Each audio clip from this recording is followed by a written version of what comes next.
Panjim accident जाल्लो हा 2 wheeler आणि 4 व्हीलर. 4 व्हीलर आधी टॅक्सी हा आणि 2 व्हीलर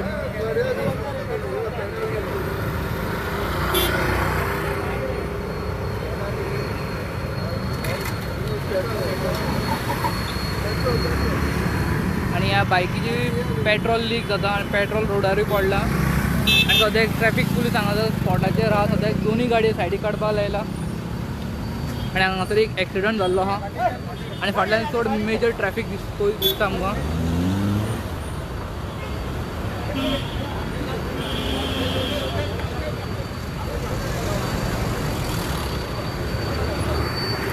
जी नॉन गियर बायक आहा ती एक्सेस जावन आहा आणि टॅक्सी 4 व्हीलर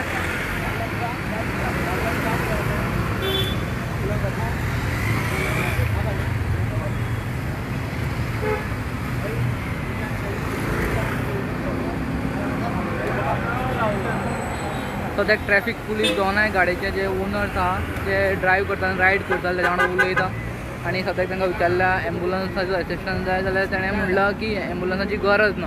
सो तेंचे सद्याक उलोवप चालू आहा.